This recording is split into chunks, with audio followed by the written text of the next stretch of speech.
"You're sure?" Emma whispered, gripping the edge of the chair, her knuckles white. The doctor nodded gently. "Yes, the chances of natural conception are extremely low. I'm so sorry." In that sterile room with the ticking clock and cold walls, Emma Gray's dreams shattered like glass. But what broke her more wasn't the diagnosis. It was what happened when she told the man she loved. A man who once promised her forever walked away without a word. But 2 years later at a charity gala, in front of hundreds, he would see her again, holding a child in each arm, and his world would never be the same. You'll never forget this story. This is the most inspiring, heartbreaking, and unforgettable journey of a woman who lost everything and still became a mother. The scent of lavender from the waiting room had faded long ago, replaced by the sterile cold of the doctor's office, where silence hung heavier than the air itself. Emma Gray sat quietly, her fingers clutching the hem of her blouse with quiet desperation. Her heart beat so loudly in her ears that she barely registered the doctor's voice at first, just the rhythm of a truth, approaching like thunder on the horizon. When the words finally came, they didn't sound like they belonged to her life. "Emma," the doctor began gently, "your test results are in. We've run every panel, double-checked everything. I know this isn't what you were hoping to hear, but the probability of natural conception is extremely low. You may want to start thinking about alternative options, like adoption or assisted reproduction, though even with help your chances remain slim." The room didn't spin, it froze. Emma blinked slowly, as if trying to make time reverse, as if somehow she'd heard him wrong. But the doctor's eyes said everything. They were kind, empathetic, the kind people wore when delivering the kind of truth that could unmake a dream. She didn't cry. Not then. She nodded, mechanical, calm on the outside, storm on the inside. She thanked him, shook his hand, and walked out into the hallway like a ghost. Outside, the sky was a flat gray. Rain threatened, but didn't fall. It was the kind of afternoon that felt stuck between seasons, between decisions, between what was and what would never be. Cars zipped by. People laughed. Music played faintly from a cafe across the street. Life went on, but not for her, not in the same way. She walked slowly back to the apartment she shared with Andrew Callahan, the man she'd been with for 3 years, the man who once said he wanted kids with her, the man who ran his tech empire like a king but laughed with her like a boy next door. He was sharp, successful, the kind of CEO who lit up every investor's boardroom, but had once taken her on midnight walks to count stars and plan baby names. Andrew was her safe place, her future. Or so she thought. When she stepped inside their apartment, the air smelled of cedarwood and espresso.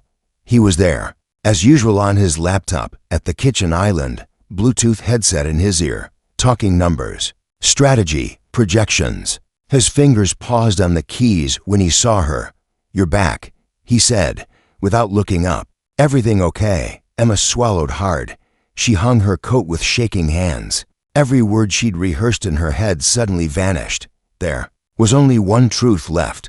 "I went to the doctor today." Andrew took out his earpiece, sensing the shift in her voice.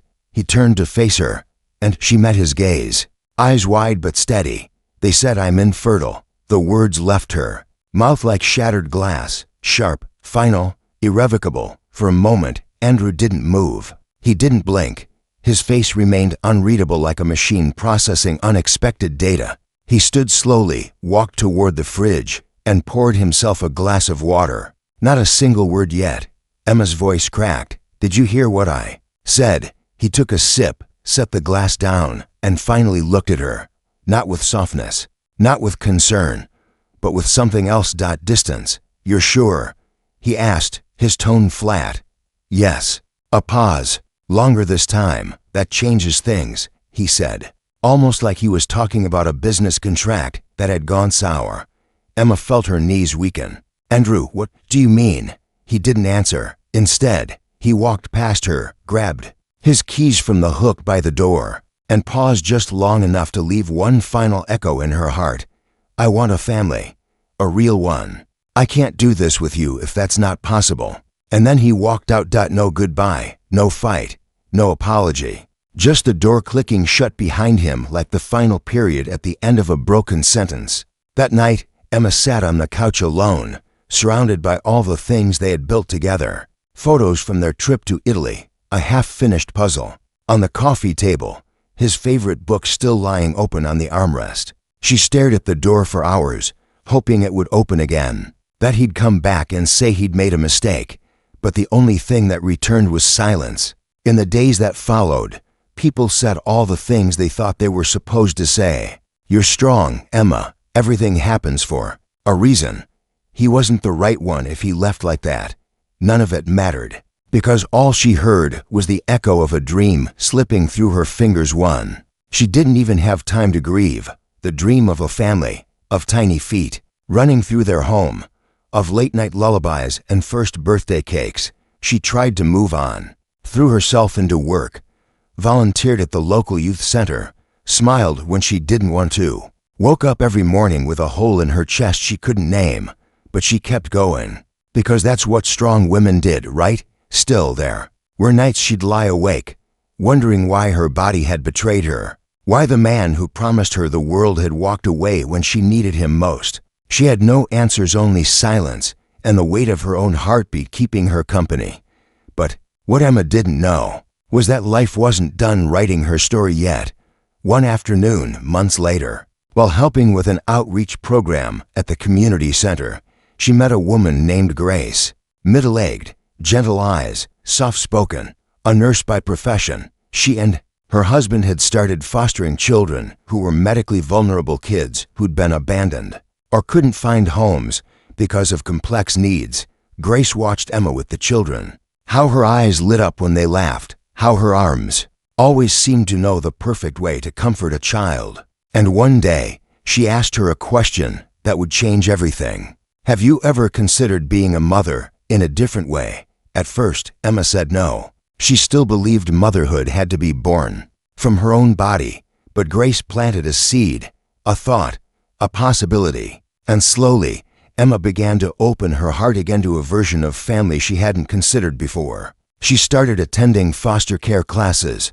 She learned the system, the emotional toll, the legal complexities, but more than that, she learned about love in its most selfless form, about being there for a child who needed someone to fight for them. 2 children came into her life, that spring twins, a boy and a girl, just 14 months old, abandoned at birth, in and out of hospitals, fragile but beautiful. Their names were Liam and Leela. The first time she held them, they didn't cry, they just stared up at her with wide, wondering eyes, as if they were trying to understand if she was safe. Emma whispered, "I'm not perfect, but I will love you with everything I have." And they stayed. For months, the process was slow, uncertain, but step by step, she became their safe space. Their laughter returned, their health improved, her heart healed. And finally, after nearly 2 years of waiting, she officially became their mother. But life has a strange way of circling back, because one evening, Emma was invited to speak at a charity gala hosted by a tech foundation that supported foster initiatives.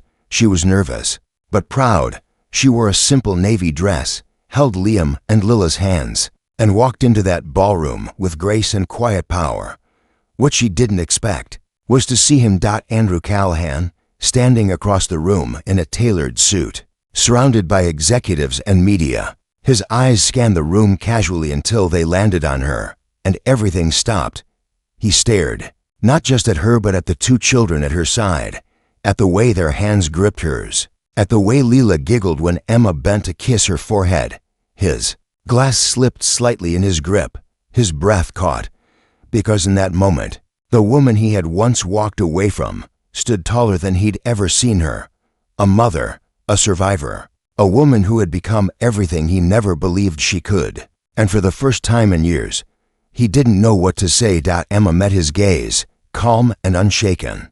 Then she turned to her children and said, "Come on, babies, let's go change the world." And together, they walked past him, leaving silence in their wake.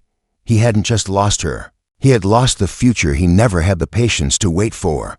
And she had found something far greater than what he ever offered. She had found purpose, love, and most of all, a family. Asterisk the room fell away the moment Emma turned and walked past him, her heels clicking softly on the marble floor. Her twins, small fingers still tightly wrapped around hers. Andrew didn't follow. He couldn't. He stood frozen, a half-finished drink in his hand, the ice clinking gently like a slow, unraveling truth. He watched her from across the ballroom, not the Emma he had left behind, but someone entirely different.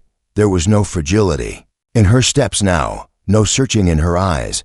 She moved with certainty, grace, and purpose. She wasn't surviving anymore. She was thriving, and beside her were the children. He hadn't imagined that part, the boy and girl twins.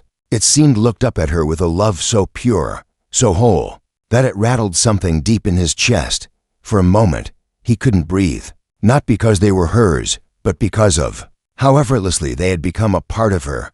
Andrew hadn't planned on seeing her again. Not like this. Not when his life was already crumbling quietly under the weight of success. His company had doubled in value.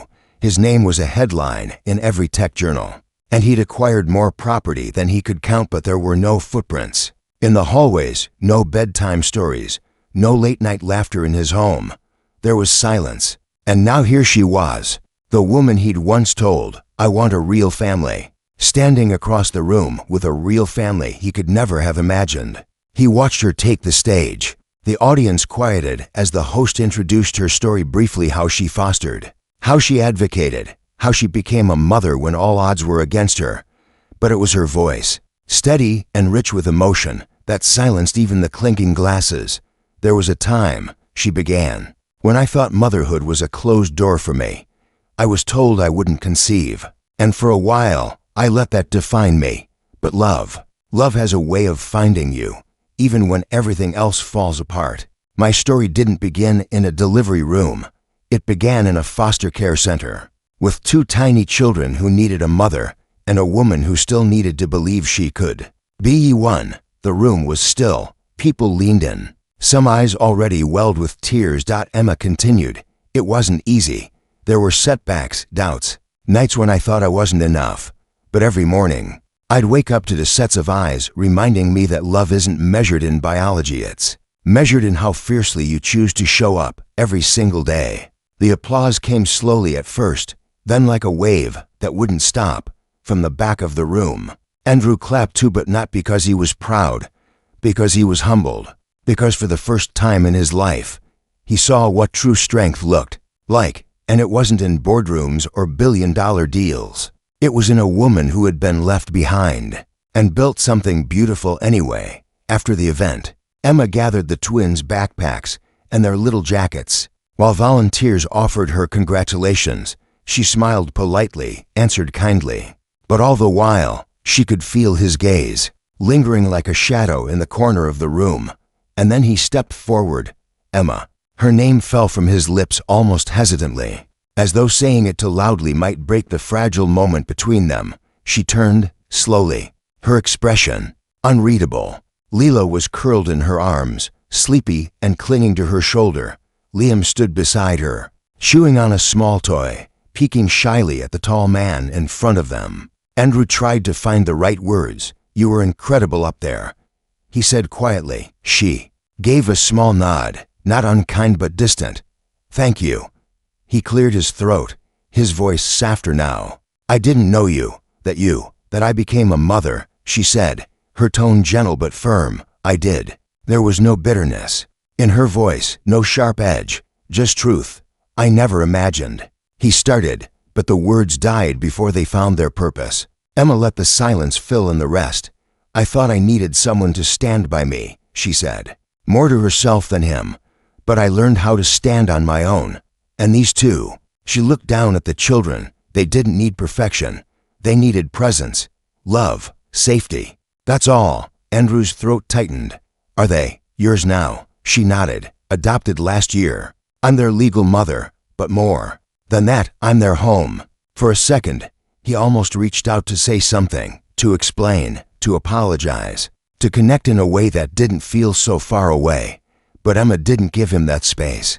"I'm glad you're doing well, Andrew.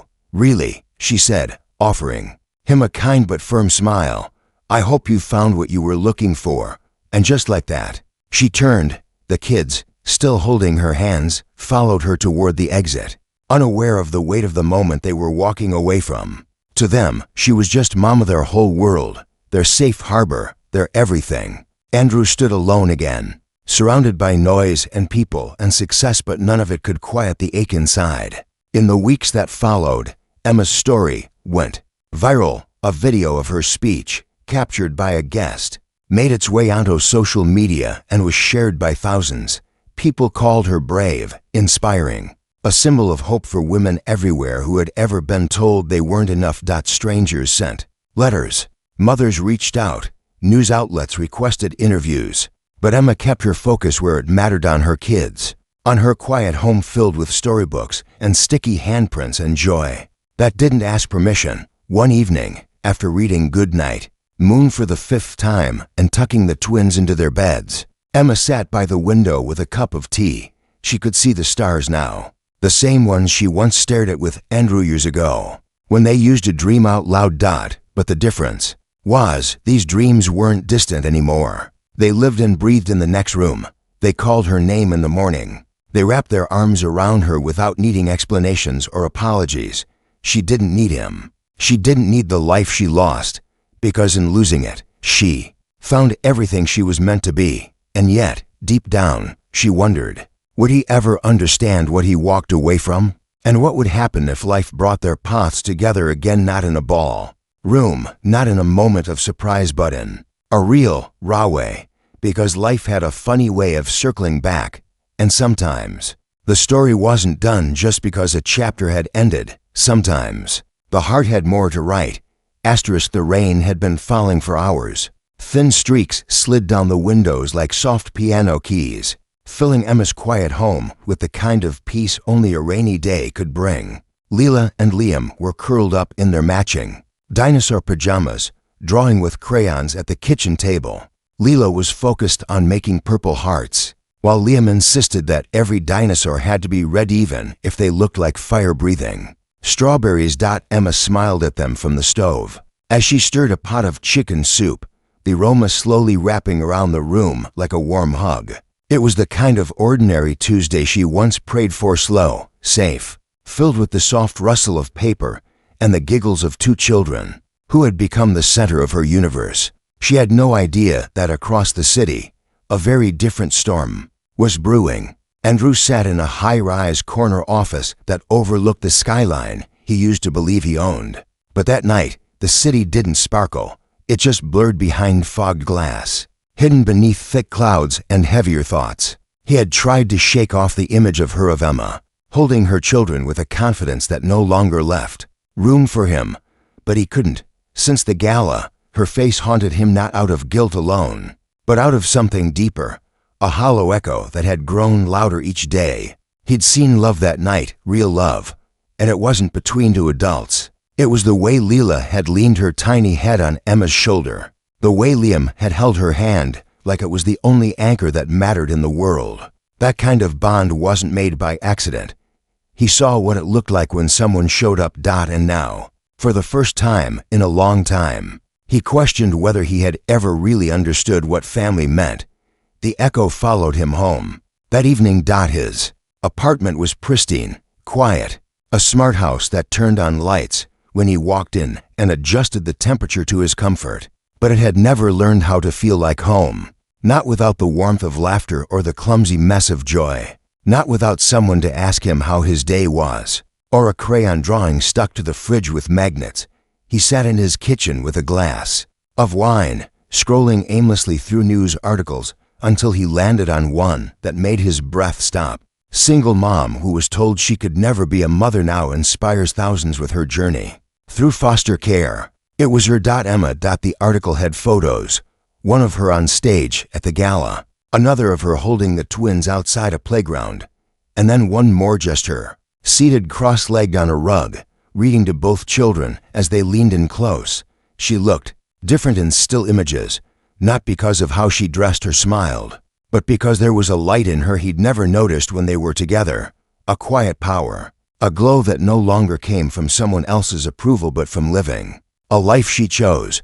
He read every word of that article. Twice.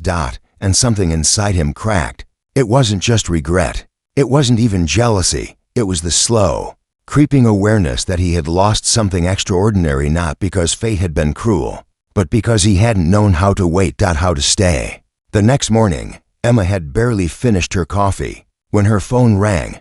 Unknown number. She almost let it go to voicemail, but something nudged her to answer. Hello. The voice on the other end was cautious, low, familiar. Emma, it's Andrew. Her hand tightened slightly on the mug, but her tone remained steady. I wasn't expecting to hear from you. I know. I wasn't sure if I should call. But I saw the article, and the speech, and the kids. He paused. You're incredible. There was silence, the kind that usually filled the air when a conversation held too many unspoken words. Emma responded softly, thank you. I didn't know what to say that night. Andrew continued, seeing you like that, I didn't know what to feel. You don't need to explain, she said, and she meant it. We're both living different lives now. I know, he said, but I also know that I left you when you were at your lowest. I walked away because I was afraid of a future that didn't look the way I had imagined it. I thought family meant biology, legacy, a bloodline to carry. My name. He sighed, and Emma could hear the weight of those years in his voice. I was wrong. Emma leaned back in her chair, her eyes drifting toward the living room, where Leela and Liam were now trying to build a blanket fort between the couch and the coffee table. You're not the first person who couldn't understand that love doesn't always look the way we expect it to, she said gently. I'd like to see you, he said. Not to interfere, not to intrude, just to talk. Maybe bring something for the kids. Only if that's okay. Emma's heart hesitated, not out of fear but caution. 2 years ago, his absence had nearly broken her, but now she had more to protect. 2 little hearts who knew nothing of broken promises, only the arms that held them through every scraped knee and sleepless night. I'll think about it, she said quietly. But I need time. I understand, he replied, and I'm not asking for anything more than that. Thank you for even picking up. When the call ended, Emma sat still for a long while. Could people change? Could a man who once walked away from love truly understand what it meant now? She didn't know, but what she did know was this: whatever came next, she wasn't the same woman he left. She wasn't afraid of being alone. She wasn't waiting to be chosen. She had already chosen herself. And the 2 beautiful souls in the next room, giggling inside their crooked blanket fort, were living proof that life could still bloom in the most unexpected places. A week later, Emma stood outside a local cafe, hands tucked into the pockets of her coat, when she saw him. Andrew. He looked the same, but somehow different. Older, maybe, softer around the edges. There was no suit this time, just jeans and a button-up, and something uncertain in his eyes. They sat, ordered coffee, and talked. Not about the past, not about apologies, but about growth, about quiet things, about how life has a way of teaching you lessons in the exact language your heart needs, even if it takes years to understand it. And as they parted ways that day, Emma realized something. She didn't need closure. She didn't need him to see the light. She didn't even need him to stay, because the miracle had already happened. It was named Leela. And Liam, and the woman she'd fought to become. What came next? Well, life had a way of surprising even those who thought they'd seen it all. But no matter what the future held, Emma knew one thing without question. She hadn't lost everything when he left. She had simply made space for something far more beautiful to arrive. The first time Andrew met Leela and Liam, he stood at Emma's front door holding 2 carefully wrapped picture books and a bouquet of wildflowers that looked like they belonged in a sun-drenched field, not the arms of a man who once traded love for ambition. He looked uncertain, like someone rehearsing a speech he might forget the second he saw her face. Emma opened the door, slowly, her eyes scanning his. She wasn't sure why she'd agreed. Maybe it was curiosity, maybe it was closure, or maybe it was to show him what it looked like when love was chosen every single day. Leela peeked around her mother's legs first, one pigtail lopsided, marker smudged on her cheek. Andrew knelt gently, holding out the books. Hi, he said, his voice warm but hesitant. These are for you and your brother. I hope you like stories. Leela tilted her head. studying him like a scientist examining a new creature. Then she smiled shyly and took the books. Liam followed, slower, quieter. Emma rested her hand on his back as he stepped forward and hid his face behind his sister. Andrew didn't push. He just stayed low, eye level, respectful. "I'm Andrew," he said softly. "I used to know your mom a long time ago. She told me how amazing you two are. I wanted to meet you." Lilo looked at Emma, waiting for approval. Emma gave a small nod. That was all it took. Within minutes, the kids had pulled Andrew inside, dragging him into their world with crayons, blocks, and boundless curiosity. He listened as Leela explained how dinosaurs could also be princesses if they wore crowns, and nodded solemnly when Liam insisted that soup should never have carrots. Emma watched it unfold from the doorway, arms crossed loosely over her chest. She didn't know what she expected, that maybe he'd be distant, or overwhelmed, or put on a performance. But he wasn't any of those things. He was careful, present, even tender. Still, she reminded herself this wasn't a beginning. Not yet. It was just a moment. And sometimes moments were just that. After the kids went down for their nap, Andrew helped Emma clean up the scattered puzzle pieces and tiny shoes by the couch. The silence between them wasn't heavy. It was reflective, thoughtful. "You've made a beautiful life," he said, quietly. Emma smiled, but there was no pride in it, only peace. "I didn't know how at first," she replied. "I thought I had to become someone else to be a mother, someone stronger. But the truth is, I just had to show up, one day at a time." He nodded. "I wish I had known that back then." "You weren't ready to know," she said gently. "You thought family was something you inherited. I found out it's something you build." They sat in silence for a moment longer. Then Andrew turned to her, not with a question, but a truth that seemed to have been waiting in him for a long time. "I never stopped thinking about you." Emma met his gaze. "You stopped choosing me." He nodded. "I did. I don't resent you," she said. "Not anymore. But you should know I'm not who I used to be. And you can't walk back into this story expecting to play the same part." "I don't want to," he said softly. "I just want to know who you are now." Emma stood and moved toward the hallway. "Then you'll have to start where everyone else does, from the beginning." Over the weeks that followed, Andrew became a visitor in their lives. Not every day, not too often, just enough. He came to Lila's mini ballet recital, where she tripped over her own tutu and laughed so hard she forgot to be embarrassed. He showed up for Liam's science day, where the boy insisted on showing off a volcano made entirely from mashed potatoes. He learned how to braid hair terribly, and how to lose to small children in Candy Land without faking it. But Emma watched everything closely. Her children were not a proving ground. They were a treasure, and she was their guardian in every sense of the word. One night, after the kids had fallen asleep, Andrew lingered on the porch while Emma sipped tea beside him. The wind was soft, the stars brighter than usual. "You're different," he said. She looked at him, not defensive, just curious. "Because I'm a mother, because you're whole," he said. Emma didn't speak at first. Then she said, "I had to be, for them. But somewhere along the way, I became whole for me, too." He watched her, quietly. Then he asked, "Do you think there's a version of this where I get to know the whole you?" Emma didn't answer right away. Instead, she looked out at the night sky and remembered the woman she was when he left. The one who cried alone on the bathroom floor, who buried her dreams under the weight of a diagnosis, who felt unworthy because someone told her she was incomplete. But that woman was gone. In her place stood someone who had weathered every storm and grown something beautiful in its aftermath. That she turned to Andrew. "I think there's a version of this where we both learn who we are now. But it has to begin with honesty, with patience, and with no promises." He nodded slowly. "I can do that." Emma smiled softly. "Then we'll see." The door creaked behind them. Leela stood there, half asleep, clutching her stuffed bunny. "Mama," she mumbled. "Liam had a bad dream." Emma rose instantly, moving toward her daughter, lifting her into her arms. "I'm coming, baby." Andrew watched her walk inside, the way she whispered comfort in the hallway, the way both children trusted her like the world couldn't touch them as long as she was there. He realized then she hadn't just become a mother, she had become Something much more. A healer, a fighter, a builder of futures, and for the first time, Andrew didn't want to fix the past.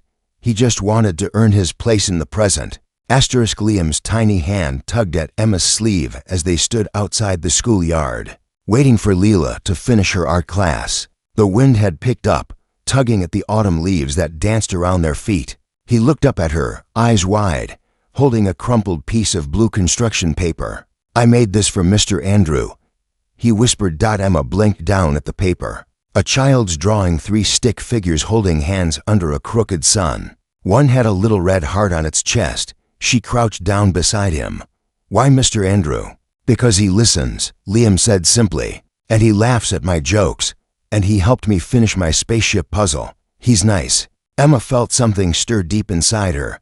It wasn't hesitation anymore. It was the quiet realization that something was slowly, carefully taking root without pressure, without force, just presence. It had been nearly 3 months since Andrew first knocked on their door again. Since then, he'd become a gentle rhythm in their lives, never pushing, never assuming, just showing up at story time, at school pickups, at park afternoons where he let the kids bury his shoes in the sandbox and pretended he couldn't find them. He never asked for anything in return, but Emma noticed the subtle things. How he no longer checked his phone every 10 minutes.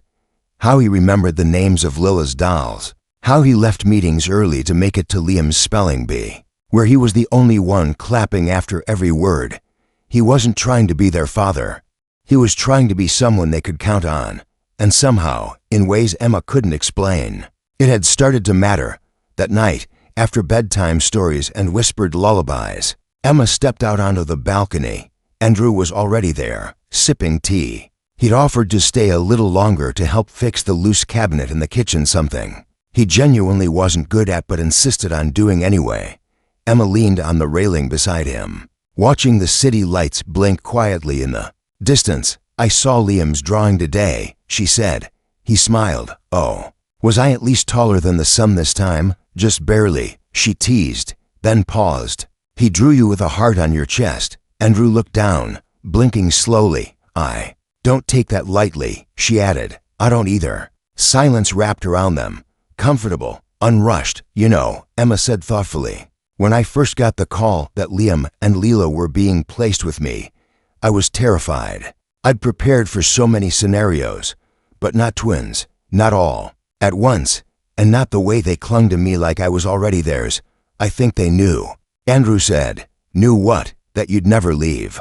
Emma looked at him, the weight of those words not lost on either of them. "I used to think people left because I wasn't enough," she said quietly. "But now I know. People leave because they're not ready to love in the way I deserve." He didn't try to defend himself. He didn't try to explain the man he had been. He simply nodded, his eyes holding hers with a quiet sincerity. "You deserved more than I was then," he said. "But I see it now, all of it. What you built, who you are, what love actually means." Emma looked away, her throat tight, not from pain, but from how far she had come. "You're not asking for a second chance," she said softly. "No," Andrew replied.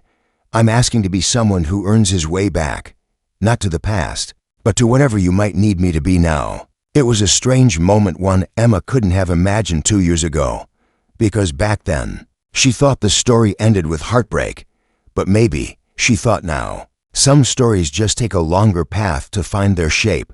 The next morning brought a surprise neither of them expected. Emma received a letter, official, stamped, urgent. It was from the foster agency. She stared at it for a long time before opening it. The letter explained that a newborn infant, barely 5 days old, had been left at the hospital. No family, no one to claim him, and the agency remembered her, remembered how she had taken in Liam and Leela. They were asking if she'd consider taking the baby, even temporarily. Emma's hands trembled. Another child. Could she do this again? She had always imagined their little family as 3. That's what felt manageable. That's what felt safe. But something in her heart stirred. When she showed Andrew the letter, he didn't react the way she expected. He didn't panic. He didn't advise her to say no. He didn't question whether she was ready. He just said, You've got more love in you than most people I know. If you say yes, I'll be here. However you need me." She studied him, surprised by the calm. In his eyes, "You're sure?" "I've never been more sure of anything." And just like that, the story turned again. Emma called the agency and said yes. Later that week, she stood in a hospital room holding a child she had never met before, wrapped in a soft yellow blanket. He was small, barely the size of her forearm. His eyes blinked slowly, unsure of the world, unsure of her. But as she held him against her chest, she whispered the same words she had once said to Liam and Leela. "I'm not perfect, but I will love you with everything I have." When she brought the baby home, Leela clapped with delight. Liam asked if the baby liked dinosaurs, and Andrew showed up with a crib, diapers, bottles, and the kind of quiet support that said everything without needing to say a word. They named the baby Noah. And their little family grew not by blood, not by planning, but by love that kept finding room. Emma didn't know where this road would lead. She didn't label what Andrew was or what he might become, but she saw what he was doing. He was showing up. Every time. And in a world where so many promises were empty, that meant everything. Because in the end, love isn't always loud. Sometimes it's a hand at your back when you're tired. Sometimes it's staying late to fix a cabinet you'll probably mess up. And sometimes it's choosing to begin again, not with expectations, but with hope. The auditorium was filled with a soft hum of murmurs and rustling programs. Parents, teachers, and students packed the room. The lights dimmed just enough to give the stage a gentle glow. Leela stood behind the red velvet curtain, clutching her handmade star prop, her tiny hands shaking with nerves. Emma knelt beside her backstage, brushing a strand of hair from her daughter's forehead. "You're going to be amazing, sweet girl," she whispered, planting a kiss on her cheek. "But what if I forget my lines?" Leela asked, voice trembling. "Then you smile, take a breath, and remember that it's not about being perfect. It's about being brave," Emma said gently. "And you, my love, are the bravest person I know." Andrew stood behind them, holding Noah, now a chubby, giggling 8-month-old baby who babbled enthusiastically at the lights and colors around him. Liam tugged on Andrew's sleeve, pointing at the stage. "I think the show's starting." Emma rose, glancing over her shoulder at Andrew, who gave her a quiet nod.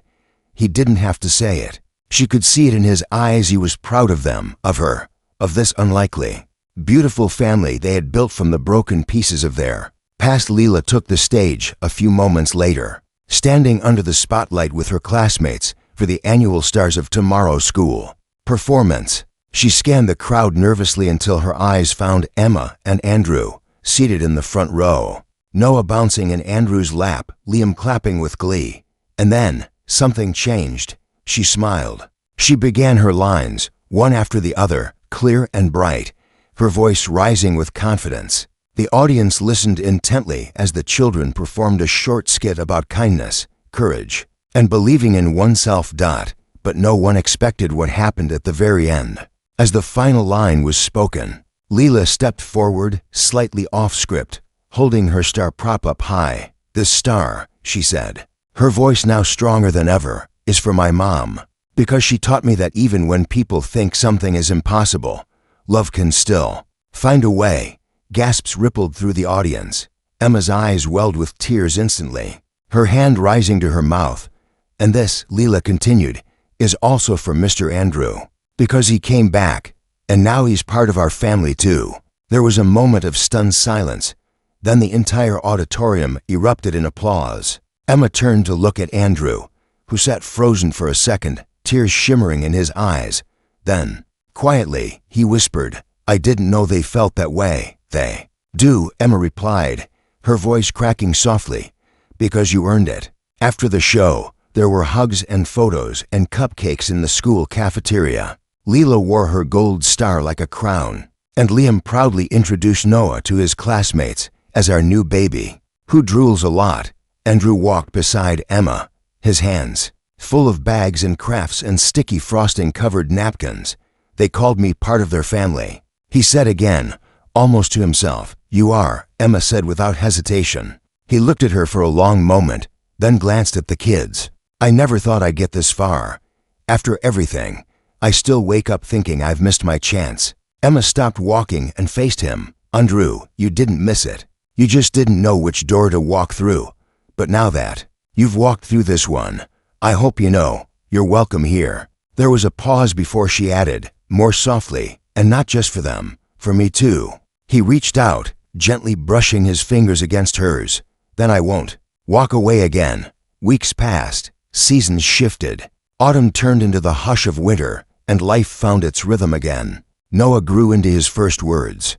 Liam learned how to ride a bike after 10 tries, and one very patient Andrew jogging beside him. Leela wrote a story about a brave star who found her way home after getting lost in the sky. Emma, for the first time in years, allowed herself to dream, not the fragile, quiet dreams she'd once held close for fear they'd break, but real ones. Loud, full-color, messy, beautiful dreams that had room for more than just survival. Then one snowy evening, the unexpected happened. Emma returned from work to find the apartment dimly lit with fairy lights. Soft music played. The children were gathered in the living room, beaming. Surprise, they yelled in chorus. Andrew stood in the center, holding Noah, who had a ribbon wrapped around his wrist. Emma laughed, bewildered. "What's going on?" Liam ran up first. "We made dinner," Leela added, "and we helped decorate." Emma's eyes landed on the table, set for 5. Candles, homemade pasta, a crooked card made by little hands that read, "Thank you for being our forever." Emma blinked rapidly, her chest tightening with emotion. "You guys." Then Andrew stepped forward, holding something in his hand. It wasn't a ring. It wasn't a grand proposal. It was something far more meaningful. A small photo book filled with pictures of the past year, park days, holidays, birthdays, sleepy mornings with the kids tangled in blankets. Each page had a short sentence beneath. Page 1, "The day I knocked on your door, not knowing what I would find." Page 4, "The first time Noah smiled in my arms." Page 10, "Lila's drawing with the red heart on my chest." Page 15, "When Liam called me Dad, for the first time, without hesitation." And the last page, it held a single question: "Can I keep showing up for every tomorrow?" Emma looked up at him, tears falling silently. "Yes," she whispered.